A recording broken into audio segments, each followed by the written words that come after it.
Hello and welcome back to my channel. So this is the third update on the BadAzz Battlestar Galactica Raptor, and I've gotten some progress, as you can see. And I did point out in one of my previous videos one of the big challenges being working on the interiors. So far the interior pretty much has identified itself as the biggest challenge with working on this kit. None of the issues are insurmountable. They're all, things we can work with as modelers, but just wanted to kind of point out what those challenges were. Now, one of the things that I would like to point out now is something I found out that will require some effort from you as a modeler, a little above and beyond just being able to sand and weird angles and so forth. So, working on the cockpit and pieces, and I've got it about 2/3 the way done. I've got pieces put in and so forth, and you will see that the center console piece is not in place, and there's a reason. So I went in, I did all the, I put all this in, I started putting the details in, and I went to go put in the chairs, and I discovered a minor issue, and that issue being they don't fit. The chairs do not fit with the center console. I started to do some trimming on the chairs, so let's get up here, and this way I can point to some of the stuff here, along these edges here and here. You can kind of see where I flattened it out a little. I started to do that, and if I went too far, it would be noticeable. It really would. So I pretty much went as far as I dared, and you can still see, if you look at this one here and this one here, you can see it's narrower there than there. But I don't think anyone's going to be holding a ruler up to the window on this thing with the windows on top. It was over there. Is it where it's visible? Yeah. So once we have our window on top, I don't think we're going to have people, sitting there using a micrometer. But it would be noticeable to me, right? So, and I probably shaved off about 1 millimeter on that thing. And so then I started working on the center console, and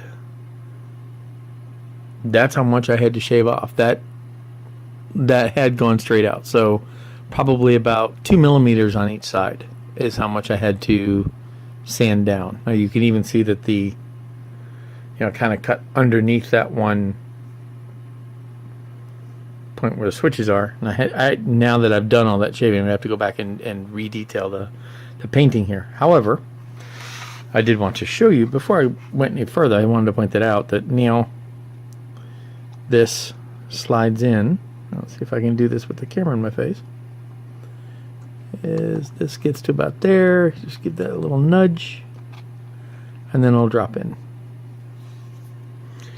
And then I did remove the little mounting pegs because they were getting in the way, and I will just use green stuff going forward. But that'll just drop in, click in right there, and you can see there's roughly what needed to be done to clear that off, just to make room to be able to drop this guy in there. So again, not anything you can't handle, not anything a modeler is unable to handle, just something to be aware of. Don't get this thing all nice and detailed up without being aware that there is that fitment issue. Other than that, this is resin, duh, which means you're using super glue, which means these kind of go on, doink. They've got little nubs, but we don't have pins. So I recommend pinning. I used, and you can still see some of it here, I used green stuff and green stuff pin and super glue to get that in and to make these stronger. These seams are actually very tight, and I'm not too worried about the upper fins. These actually hold weight. Now, once the engines come in, so we have our engines, and the engines have mount points. So the engine piece goes in, depending on where this one is. Yeah, so this one goes in here. So this will go into here. It'll click onto that mount point, and then that will help hold things in place. But just wanted to point out that, as I look at these things, it will take some work, but, yada, yada, yada, right? So what I have a feeling is going to end up happening here, as you can see, there's the click point here, where that clicks in there, and then those are the nubs, and that's the engine point, and I'm not seeing that they line up, because they don't. They kind of do, sort of, a little, but they're off just a little bit.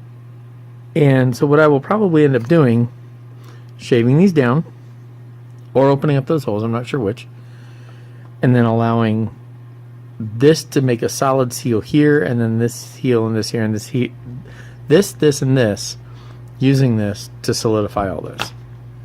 But that is, again, something to be aware of. Again, nothing outside the realm of capability for modelers to do, just something to be aware of. Now, this is as far as I'm going to take the assembly before I paint it. So I'm going to assemble this. I will finish the cockpit. I will cover the cockpit, and then I will begin the base coating and the painting of the kit so that I can get into these spaces. This actually makes a very nice seam. It makes a very nice joint, so I can do all the detailing and all the whatever word you want to look for, the shading and so forth with this off, and then at the last bit I can drop these in, touch up some details at the mount points, and then we're good. So that's one of the nice things about the way this kit goes together, is I can get it this far without having to have the engine in place, and without having to struggle with this in the Mobius, this fitment, this piece going into here was a little bit challenging, to try and get all of this stuff to kind of go. It all holds itself together, just like this holds it together. This is just a little easier to work with. So now I can get all the painting and detailing of the kit done while it's in this condition, before I go on and put the landing gear on. Another nice thing about the landing gear, which is not in that bag, so here's the other bag, is they are pinned. So they will be firmer, they will be stronger. Once these go in here, they will be much stronger, and I will have, you'll have more confidence in what you've got dropped in there. So there's that. Now, the other thing I had mentioned is I am doing this as the Assault Raptor version. So I did pull out and put together the Mobius armor set. So I'm using the Mobius armor set, and a little bit about that. I like it. There's work to do. So, entertaining bit of trivia. I have a ton of these. Matter of fact, I have 8 of these. Putting the missiles together. They're not hard. It's not hard to do, but you do have to spend a little bit of time. Now that this is done, there's a little bit of a seam here. And I did these on, since I did mount the missile pods underneath my other Raptor. So I know what's involved in this. There's just that little bit of there, a little bit of filler to go here, and really, I don't even think I need to fill this because the sanding takes care of that seam in just about all of these. You probably do want to do something about the back, because just about all of them have that big gap there. Just about all of the missiles, and those will bother me right there. So you may want to go through that detail. These pieces go together fairly well. Needed to do a little bit of being aware of how this stuff lines up. Obviously you can see the seams here are, again, you've got rounded edges, so there's cleanup to do here. Now, if I recall correctly, it's that forward. Take a look. Yep. So this is what's forward. And then what will end up happening is these will mount like that. Now this does tell you you need to open up a hole, or holes, plural, into your hull to do this, which will be easy enough to do. You can do it before or after you put the thing together. I am going to do this. Obviously I didn't open it up before I put them in because I didn't feel like I needed to. So your missile racks, your external missile pods, they go together fairly nicely. They're minor cleanup there and there. These are your underwing missile pods. One issue for me, if you want to, and if it matters to you, is this: these are not filled, or these are filled. So what I chose to do on the other one that I had is exactly what I'm doing here. Just taking the micro drill bit, giving it just a little bit of a nudge here, and just making the indications of actual holes. Do you need to do this? No. Do I need to do that? Yes. Because that bothers me. Seam needs to be cleaned up on the sides. That's what the seams are like. And, there's really not much to that. That is what I actually counted when I did the last one. It wasn't that many. I think it was like 12 or 14 going all the way around. It doesn't take much. It takes, a couple minutes. Just spend a little bit of time. It's one of those little detail things.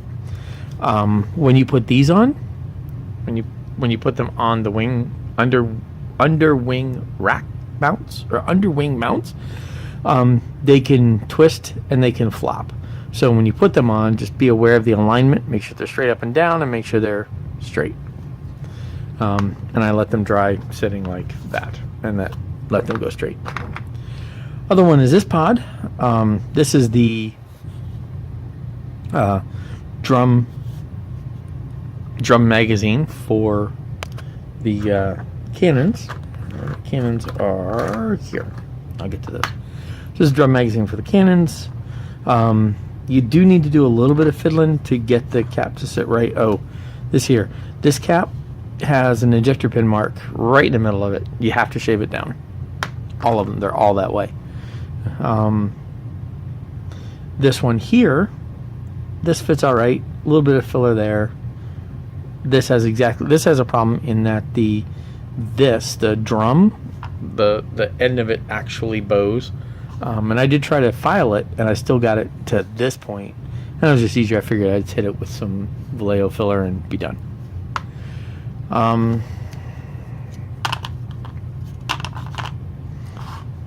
Your gun.